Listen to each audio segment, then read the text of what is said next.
So we found this from your Tango. They are the jobs that are turnoffs in relationships. Okay.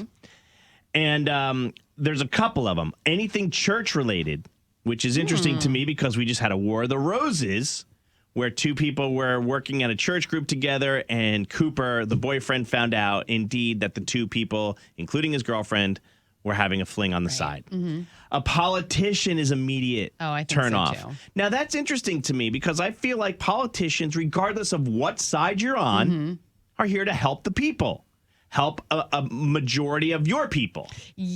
Okay. So that would be, that's kind of endearing. That is your perspective on it, but Yeah. a lot of people don't trust whatever side they're not on. Right. You know what I mean? Oh, yeah. So there's all this it would feel like drama behind it too. Yeah. Like I have somebody, a friend who's running for Senate right now, and she was like, I know the other side is going to come out like just slinging mud. She's like, and it just sucks. It's like, can we not be adults? Yeah. Like if my wife said that she wants to run for like government, like locally or not, I'd be like, you can't. I have way too many skeletons in my closet and they'll dig them up in 2 minutes. You'll be out. You'll be out in a heartbeat. There was a guy who ran Godfather Pizza. He's passed away now. Okay. But years ago, he wanted to run for president. And he had, I think, like the 5-5-5 plan or something. And I remember my dad telling me he loved it. He was going to run on the Republican ticket. And then all of a sudden, like after 5 weeks of being in the race, they dug up all these affairs he was having, and he just got out of the race. So it became 5-5-5-5. Yeah. He's like, I don't need this smoke in my life. Yeah. Forget it. Grand opening, grand closing. Anyone who works a 12-hour shift is a turnoff in a relationship, somebody said.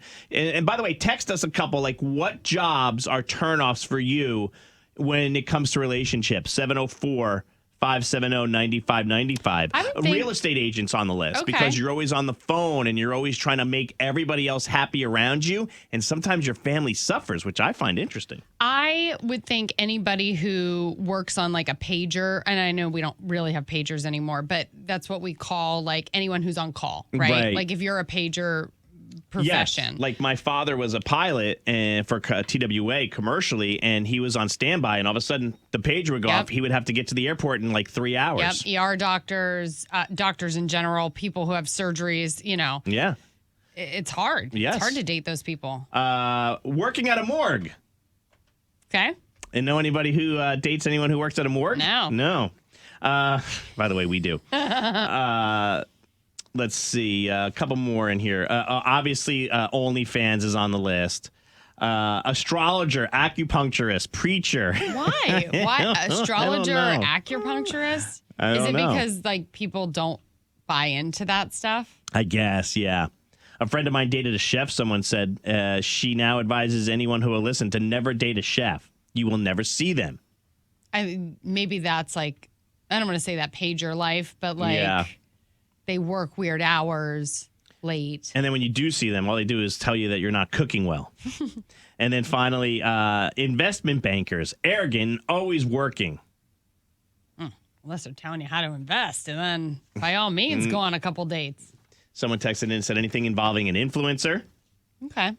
Cops. He's always on call. That's more than one person is texting in about police. The fact that he's helping people, though, makes it worth it. Someone said therapist. Someone said don't ever date a bartender. I could see the therapist thing because I would be afraid to say anything if I had a friend who was a therapist because I'm like, you're psychoanalyzing me. Like, just stop. I already know. I'm not sitting on your couch right now. We're just having a fun conversation at the coffee shop.